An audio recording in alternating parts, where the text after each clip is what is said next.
Hey guys, it's Dan from Helcim here, and today I'm going to walk you through the Helcim sign-up process on your computer.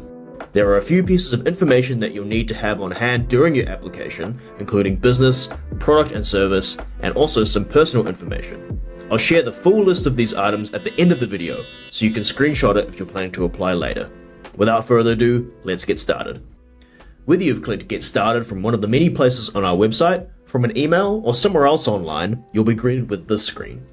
The information entered here is for the person who's applying for the account with Helcim. You can still apply if you're not the business owner, but you might not have all the information you need to complete the application in the following steps. Enter your full name, the email you want to use to log in, and create a password. Note that your password must be at least 12 characters long and must contain at least one number, one uppercase letter, and one lowercase letter. Make sure you have read and agree to our terms of service and privacy policy, and then hit Start Saving. Next, you'll need to enter some business information. Start by entering your registered business name in the search bar in the first field. If you can't find your business, or some of the information is incorrect, you can hit the Type the address manually option. Fields will appear where you can correct this information. Ensure that your country and state is correct, as sometimes it can default to the incorrect option. After ensuring your address is correct, you can now enter your operating or DBA name. This is the name that appears on invoices and receipts, and also the legal name that your business operates under. You'll also want to select your business registration type, which could be a sole proprietorship, registered partnership, incorporated, or non-profit. And if you're based in the States, we also have options for LLC and sub-S corporations.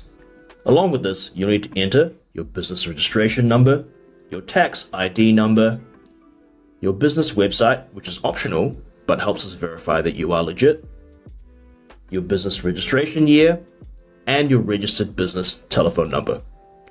Once all of this information is entered, you can hit Next. Next, you need to input some information about the products and services that you offer and the currency that you process in. For US merchants, this can only be USD, but for Canadian businesses, that can be Canadian dollars or US dollars. Now, you'll need to input the industry code for the industry that you operate in. If you don't know what that code is, you can select the Can't Find Your Code button to be presented with a list of options to help you locate this. Depending on what you select, you may be presented with a pop-up explaining that you may not be able to accept ACH or EFT bank payments, but you can still accept credit and debit cards. The next question is, how soon after payment does your customer receive the product or service in full? This is important for our records to assess risk of goods not being delivered and therefore risk of chargebacks.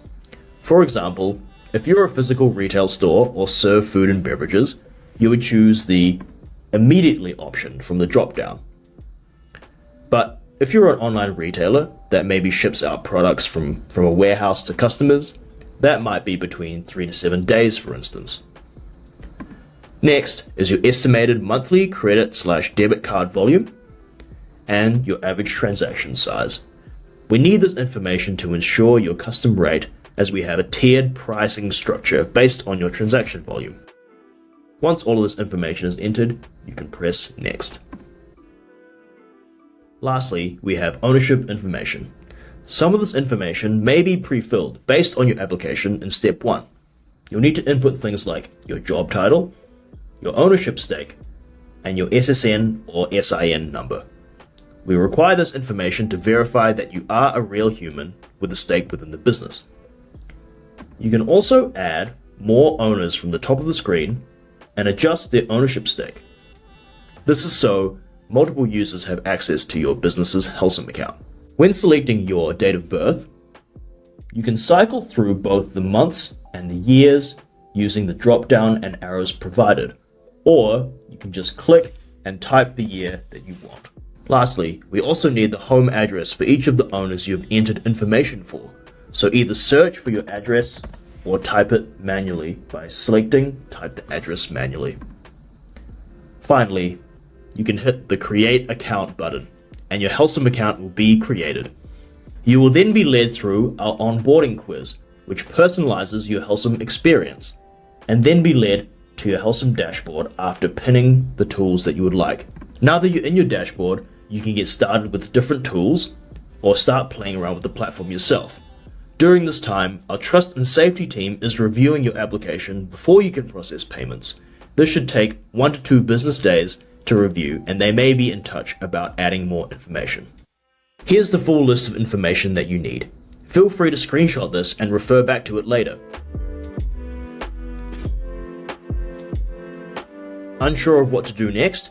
Check out our video on 5 steps to get processing, or go to learn.helcim.com to learn more about how to use the Helcim platform and products. Thanks for tuning in, and see you soon.